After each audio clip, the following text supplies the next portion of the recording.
la botte à la merci pour vous avez bossé la télévision la pour la colonne info lingala journal il y a peuple merci na fidélité pour vous continuer à causer nango na journal na bino lelo mokolo il y a vendredi 30 mai info lingala journal pour le peuple to ya bino Christian Mbouyi o azali bongo coordonnateur il y a Asbel le chômeur à droit à la vie o ya kozala invité na biso na suka ya journal oyo en attendant de beta masolo o eteli politique pour l'ensemble que chef de l'état Félix Antoine Tshisekedi Tshilombo ya yambaki mokola jeudi 29 mai la cité à Union africaine délégation moko il y a parlementaire européen héritier mapinyo ya pesi nova détail. Chef de l'État Félix Antoine Tshisekedi Tshilombo ayambaki mokolo ya jeudi 29 mai 2025 na cité ya Union africaine délégation parlementaire européen bakambamaki na madame Hulde de Votemans co-présidente ya délégation Afrique-Europe ya Parlement européen P honorable Jean-Michel Samaloukonde Kenge président ya Sénat ya RDC ba député européen bazalaki ba porteur ya message ya soutien ya Union européenne na gouvernement ya République démocratique du Congo madame Votemans atalifike ba point mususu ezalaki pe abordé na ba échange na bango mingi penza balobelaki pe question ya aide pe ya Union européenne azali kokana komemela ba victime ya guerre ba violence oyo ezali kosalamela bandeko basi ezali bongo lokola arme de guerre pe ba différents processus ya paix oyo RDC azali engagé na yango pona koluka kimia na est ya République démocratique du Congo.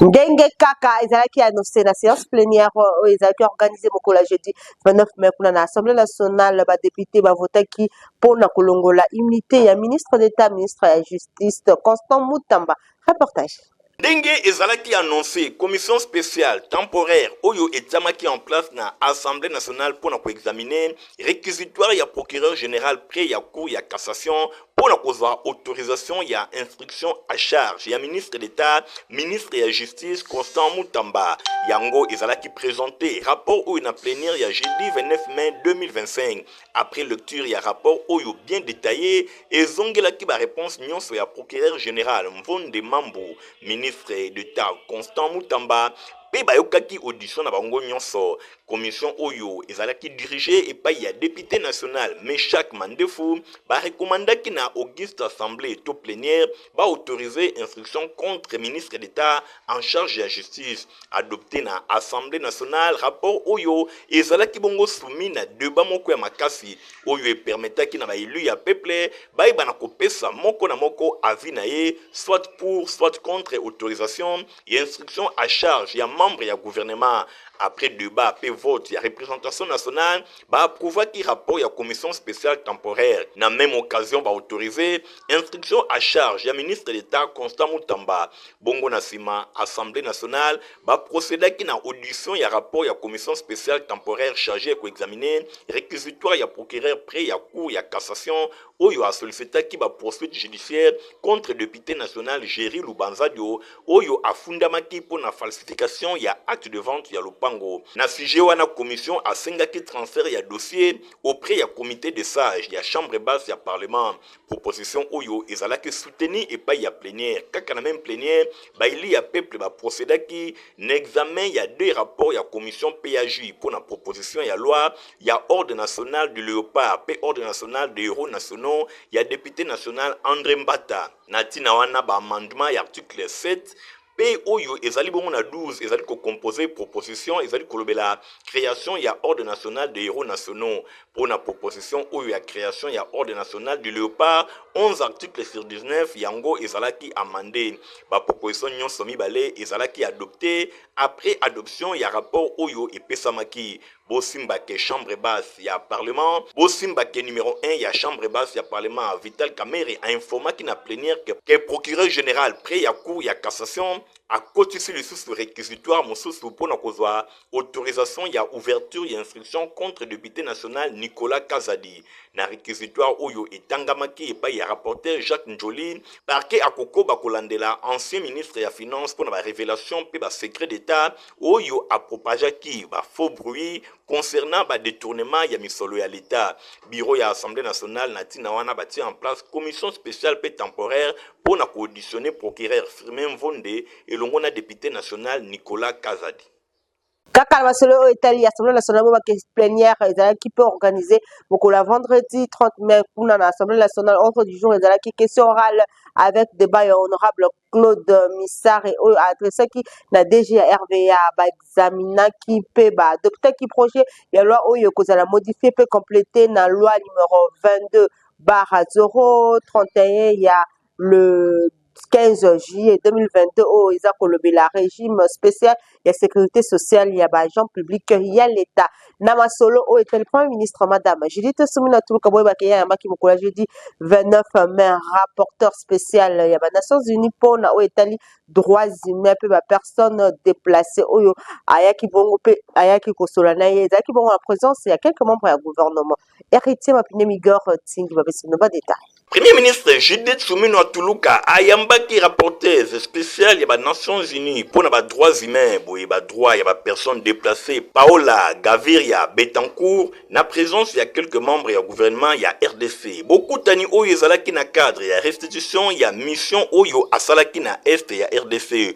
durant 5 jours. Paola Gaviria Betancourt akendaki na Beni, Bunia, Goma pour la situation humanitaire ya bato oyo bazali déplacés, ba victimes et ba conflit armé oyo eza na région. Na maloba na ye rapporteur spécial atalisi résilience pe détermination ya population oyo akutanaki na bango. Alobi akutana bato ba déplacés, ba autorité locale, société civile pe basi message na bango ezali clair, balingi kimia, balingi kotonga vi na bango, bazonga lisika bazala kovanda, ba kota na ba accéder na éducation, ba soins de santé, autonomie économique, pe surtout balingi avenir ezala na kobanga te ndenge Paola Gaviria Betancourt atalisi. A souligné que la communauté oyo azali kokuta na yango bazali kozela appui concret ya communauté internationale et surtout action moko renforcée ya l'état congolais. Porte-parole ya gouvernement Patrick Mouyaya atalisi engagement exécutif congolais pour na tirer ba leçon na rapport oyo pour na améliorer ba réponse na besoin ya ba déplacer. Gouvernement azui acte ya ba recommandation mingi penza ya rétablissement urgent ya kimia pe lisusu koleka na action moko efficace pour na garantir ba droit ya ba déplacer pe ko assurer retour moko na dignité ezali engagement moko ya makasi pour na gouvernement Suminwa azali kokana ko honorer sans faille. Paola Gavirwa atalisi ba conclusion ya mission na ye et kozala présenter na conseil ya ba droit de l'homme et ba Nations Unies. Rapport oyo ezali ko viser ko mobiliser soutien international ya makasi en faveur ya RDC pe ko renforcer ba capacité ya gouvernement na gestion ya crise humanitaire. Premier ministre Judith Suminwa atalisaki attention ya gouvernement na ye na rapport oyo et ko jouer rôle moko important na mise en œuvre ya politique plus humaine et durable en faveur de la population déplacée. Bosimbake oyo na ngambo na ye na séjour na Genève na occasion ya 58e session ya conseil ya droit de l'homme, chef ya gouvernement a plaidaki pour na appui international en faveur de la personne déplacée na suite ya agression rwandaise. Totika kaka masolo etali premier ministre madame Judith Suminwa Tuluka pour la somme qui a en place mokolo jeudi 29 mai organe moko mpona koaccélérer exécution ya programme d'action ya gouvernement. Reportage. Premier ministre Judith Suminwa a mis en place organe pour na kopesa coup ya accélérateur et exécution ya programme d'action ya gouvernement na ye. Boye plan national stratégique ya développement Delivery Unite oyo ezali bongo na cadre ya ko-présider réunion ya comité ya pilotage ya Delivery Unite boye 2024-2028 pe ya comité local d'examen ya projet d'appui ya DU hôtel ya gouvernement na commune ya Gombe séance de travail oyo batu ba participa ki ba membre ebele ya exécutif central ba partenaire technique pe financier entre autres PNUD Banque mondiale, BAD, Pelisusu, représentant, il y a quelques ambassadeurs accrédités dans RDC. Pour une séance de travail où le Premier ministre a confié qu'il n'a Delivery Unite que ils allaient organiser exécution, ils allaient outils oyo et pour nous appuyer pour assurer que le programme nyonso est mis en œuvre dans différents ministères sectoriels et bana kokoma na suka na yango na exécution. Pelisusu koluka ba résultat pe impact moko na ndenge ya lombango na ba délai oyo epesamaki. Lelo buso nyonso tovali kokumisa document ya projet d'appui ya Delivery Unite en collaboration na programme ya ba Nations Unies pour le développement oyo eye ko appuyer Delivery Unite ndenge premier ministre expliquaki liboso ya bapanzi sango esengeli boye bana kotala régulièrement toza na projet oyo ezali kotiama en œuvre yango ekozala parfois ekoki kozwa temps kasi ezali bongo kopesa exemple moko ya malamu Pona Dominique Mama, représentant résident ya PNUD na RDC, alobi première séance de travail oyo président na premier ministre est marqué étape moko ya malonga na mise en œuvre ya ba réforme ya action publique na RDC. Du lever Unite, ezali initiative ya son excellence madame premier ministre boye PNUD aye ko accompagner compte tenu expérience oyo bazana ngo na bamboka misusu. Objectif ezali une fois de lever Unite eye bana kozala opérationnel eye bana kozala na rôle na yango rôle ezali bongo transitoire ndenge Dominique Mama atalifi bosimba ken explication na ye na réunion Julie Chulombo coordonnatrice ya comité ya pilotage ya du lever Unite a confirmé que DEI a permettre na gouvernement pour identifier efficacement ba indicateur clé pe ya performance pour na ko évaluer ba taux ya avancement ba projet prioritaire pe kozwa ba décision oyo eko éclairer pour na ko répondre na ba aspiration nyonso ya peuple congolais.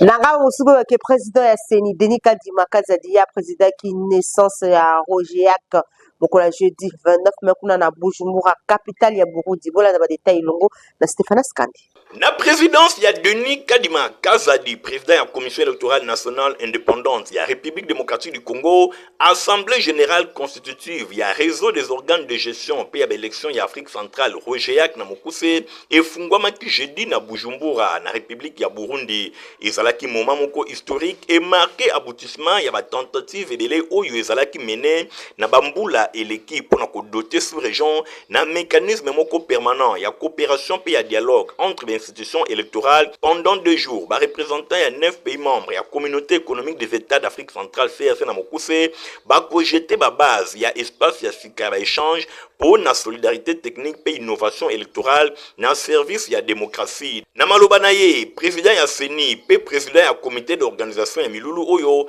a kumisaki tournant, pe depuis bamvula ebele, oyo tozali ko vivre, ezali bongo fruit ya hasard te, kasi ezali aboutissement ya ba tentative ebele, parfois ibande kosila te, kasi lelo, ba réunion Oyo ya mi-mars na Accra na sommet Oyo est lancé officiellement. Rogeak, président ya Seni, a insistaki na objectif ya réseau, ezali ko créer cadre mon coopérationnel, il y a apprentissage mutuel, puis il y a développement, il y a bonne pratique, puis quoi aligner ba standard, il y a ba kambwetali l'élection na ndenge ya malamu. Futur comité exécutif Oyo ekozala installé, kaka na sima ekozala na mission ya ko coordonner atelier stratégique ko ekozala destiné pour na ko établir vision moko commune pe ba valeur nyonso Oyo ezali bongo partager. Présent à Bujumbura, son excellence ambassadeur Calixte Mbari, représentant ya Union africaine à Kumisaki, moment symbolique Oyo, pe alobelaki kotia Rogeak en place, bozali kopesa un espace moko ya ba échange, pe ya mutualisation, ya renforcement, ya intégrité électorale.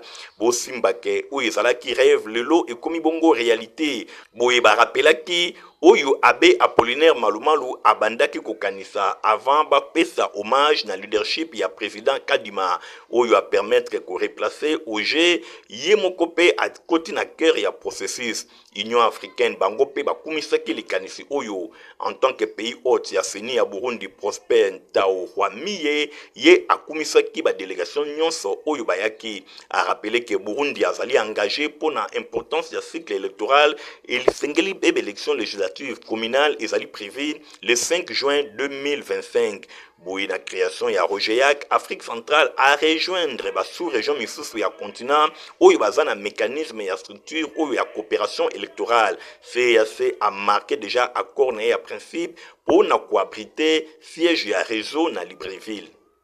Tebata bongo masolo etali parti politique Union congolaise ikona mukuse boba ke président national na yango mwana mboka Mukoko Samba akozala bongo mokola samedi 31 mai kuna na Mbazangungu pona ko inaugurer ba cabine salle pe ba réalisation ndenge na ndenge. Reportage Fabrice Lundombi. Samedi 31 mai ekoyinde na ndenge ya kosakana te na territoire ya Mbanzangungu na province ya Congo central. Tunanga nini mobange na événement kuna autorité morale ya Union congolaise ikona mokuse mwana mboka le professeur Daniel Mukoko Samba akokita na fief électoral na ye ya Mbanzangungu na province ya Congo central. Objectif ezali bongo kokende ko inaugurer ba cabine mibale ya SNEL oyo atiaki kuna pona population avandi na Mbanzangungu mingi penza na quartier Révolution bayeba na kozwa courant mibange na cabine oyo esalemi ezali kaka yango te atie pe ba poto ebele na molai ya plus de 2 km mobimba population ya Mbanzangungu bakosepela ndenge moko nanu basepela te.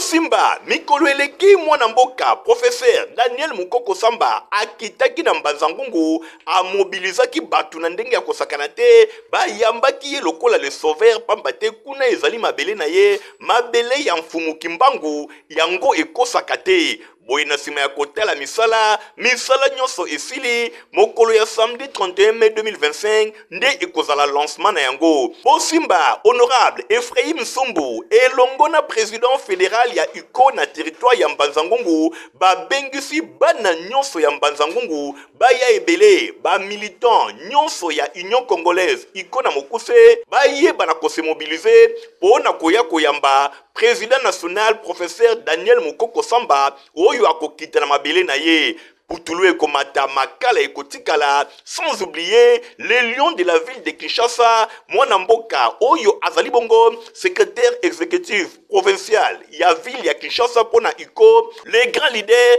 Bridge Engalim Firi Obama yepe a mobilisé batu na ndenge ya kosakana te na ville ya Kinshasa pona kokita na territoire ya Mbanzangungu ko assister na lancement ya courant électrique oyo ekosalema na territoire ya Mbanzangungu. Na même occasion président national professeur Daniel Mukoko Samba akosala remise officielle ya ba titre et pas ya ba responsable ya SNEL ekozala événement moko ya kafu oyo bana nyonso ya UCO bako vivre yango mokolo ya samedi 31 mai na territoire ya Mbanzangungu na province ya Congo Central. UCO ezali kotombola bendele na ndenge ya kosakana te boye ibolamu autorité morale professeur Daniel Mukoko Samba bana nyonso ya Mbanzangungu bazali kozela yo mokolo ya samedi maboko ezali ya kofungwama. Na mokambemi ya pasteur Medarka Kolongo baki église le rocher frappé et bongisi bongo et bongisaki milulu ya une semaine baki mokola dimanche au 1er juin nde kusila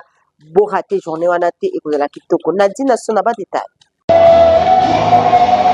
La délivrance des odeurs de réclamation familiale nde ezali mobange na thème ya séminaire ya une semaine oyo efungwamaki déjà kuna na église le rocher frappé assemblée centrale oyo ekambamaka epai ya apôtre Medan Kankolongo Kalala David epai wapi bobengami bana na nzambe nyonso koya ko assister na mobange na séminaire oyo sur la délivrance epai wapi bazali ko bondela makasi pona mabota na bino ndeko papa ndeko mama elenge mosi elenge mobali yo moto moinisata na latisa yo bilamba ya mabe bavoile ya mwindu bakokoma kobimisa basolo ya kimpuka nzela nyonso za kotambola bamonaka yo te yaka na séminaire oyo epai wapi mabondeli ezali ya kafu botuna nini yango ebandaki déjà depuis lundi 26 mai pe clôture nango ekosalema mokolo ya dimanche 1er juin boye bake na semaine ezali kobanda de 16h à 20h pe dimanche bakozala na culte spécial oyo ekobanda de 7h à 11h bana na nzambe boya ebele na temple de l'église le rocher frappé oyo ezwami na avenue Momboyo numéro 41 na commune ya Kasavubu nzambe azali komimonisama na ndenge ya kosakana te. Poto balonga pona bala mneza potiva pe mokolo komela yango pisaka énergie vitamine pe santé ya kitoko. Protivap encore et toujours. Oyo mama bituna tuna ayeba kateti lero apesa mwana ye bire. Ebe na santé kitoko boye. Olesaka ye nini? Aliaka Protivap. Soka ba mama nyonso batimbe ya Protivap poto kitoko pona ba bébé pro. Mama soma ye. Mwana na ngai depuis abanda kolia akoli boye. Aliaka kaka Protivap. Protivap.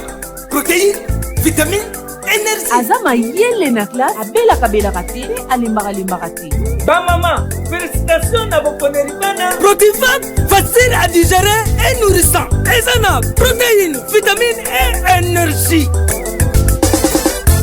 Hey, bébé na yo kitoko, ninyo esaka.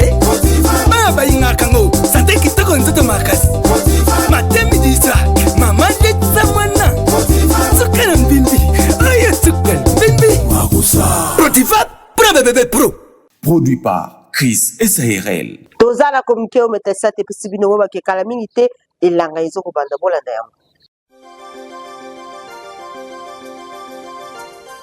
Agence nationale de météorologie et de télédétection par satellite Metelsat na mokuse azali koyebisa na public nyonso ke date moyenne oyo ezali prévu pona ebandeli ya saison sèche tope eleko ya elanga na ville province ya Kinshasa ezali bongo le 25 mai 2025 na marge moko ya dispersion ya plus ou moins 7 jours ba date extrême oyo etalisami pona effectivité ya saison oyo ezali ko se situer entre le 18 mai pona marge inférieure pe le 2 juin soki to connaître mois retard boye tendance pona saison sèche tope saison ya elanga ekozala bongo na poussière makasi pe ekozala humide malili ekozala makasi na tina wana Metelsat azali koyebisa na public nyonso esengeli bazwa ba précaution oyo elongobani pona komibatela contre état climatique oyo na période ekozala caractérisée na baisse ya température, c'est-à-dire température ekozala ya kokita makasi pe tokomona ba poussière ekozala ebele moto nyonso esengeli ayo kamalamu pe azwa ba disposition pona eleko ya elanga oyo ezali kobanda mokolo ya le 25 mai 2025 ndenge communiqué ya Metelsat etalisi. malembe tokombi kopusana na suka ya journal na biso ndenge na losaki bino na ebandeli ya journal na biso toza na invité ezalaki bongo Christian Mbui oyo aza bongo coordonnateur national ya ASBEL le chômeur à droit à la vie mbote na yo mbote ndeko journaliste nalingi nayeba le chômeur à droit à la vie esalema mpona nini? oui eloko etindaki biso to créer ASBEL le chômeur à droit à la vie totali situation ya bakongolais moni majorité ya ba Congolais 80% ya ba Congolais bazo vivre na chômage moke bazo vivre na ko débrouiller moi moke makasi nde bazui moi misala mais misusu bazo sala ba droit na bango ezali garanti te ozomona lelo bato ebele bakomo kima na politique azala député azala ministre po ba moni politique ekomi nzela moko facile ya kozwa vie ya kozwa mbongo ya kotonga bandako or ba politicien mingi tant ba se lancer na politique bazui ba mbongo ba bosani peuple siko ba biso ba misusu yo toza na situation moko ya chômage ba travailleurs o baza marginalisé baza abandonné voilà pourquoi loko les na structure moko te eza na ba konzi moko to bazo kanisata ozomona toza na ba député belé bayaka na ba élection ote toko bundela bino mais soki abimi député bosani siko ngai yo naza na ni député ni ministre ni eloko naka congolais oya vandi habité to défendre bandeko na nga ba chômeur o lelo bazangi misala pe ba travailleurs marginalisés pour que l'état akanisa bango apesa ba chômeur misala afuta ba chômeur mbongo salaire to sengi moyenne ata ya $100. Banda ozala nommé coordonnateur national et ASBEL le chômeur à droit à la vie la nini ba nini osala déjà pour la défense na ba ndeko journaliste lelo toza na ba konzi moko baza insensible na pasi ya ba congolais 2 ans yango tolingi tokokisa to contactaki ministre ya travail Ephraim Ekwaka to komela lettre mais réponse apesa biso so na ebisi bino boko kakanda ministre azotinda biso ba chômeur to rendo sala bilanga alobi bo kende bo sala bilanga alors l'état azana musala kopesa ba chômeur te ase bozomona langage wana eza pena ya muto alingi peuple nde bato bazo travailler contraire na volonté chef de l'état nde bato mo fatia bango libanda ozomona si to komeli mama premier ministre to komela ye 2 lettres ayamba biso yokata biso ayamba biso talingi te ndozo mona to bisa ba c'est lokola ba konzi tozo to kanisa ki bako soulager passe la population bazo yamba biso te balingi yoka biso te voilà pourquoi tozo continuer ka kobeta mbela le 1er mai organisé qui marche to komela ki assemblée nationale oyo ba député bazali émanation ya population ba yamba biso Vital Kamerhe depuis lettre na biso kota le 1er mai si lelo bazo yambaka biso te alors cette fois-ci tozali ko s'organiser pour que tu lancer l'activité, il y a grande envergure pour que le gouvernement, cette fois-ci, ayoka azwa en charge, ba chômeur de l'gambo, ba chômeur au sérieux. Moni lelo yo biso to défendre ka ba chômeur ya Congo te, même ba Congolais au bazar à l'étranger. Gouvernement, l'État a un devoir, dans la mission régalienne, il y a ko luka bien-être ya population na ye. Ba Congolais belé ba kimi Congo, ba kimi RDC, ba à l'étranger. Eza point ba kimi ka misère, ba kimi pasi. Alors, si ka bazon l'État yé bi gouvernement yé bi comment ba Congolais bazo vivre à l'extérieur, ba là ba là-bas, ba oteka, ba safu ba vivre via pasi ya prostitution. Mais pour l'unité gouvernement na biso ko kanisa ba Congolais à l'étranger. To kobeta bongo lisolo etali politique pa mate soki mutazali pe masola politique ezanga kate la lingi naye ba likambo etali ndeti présence ya président Joseph Kabila kula na Goma likambo oyo etali Matata Ponyo pe lisusu likambo oyo ya Constant Mutamba ndenge ba lingi ba longoli ba unité naye ba point de vue na yo ezali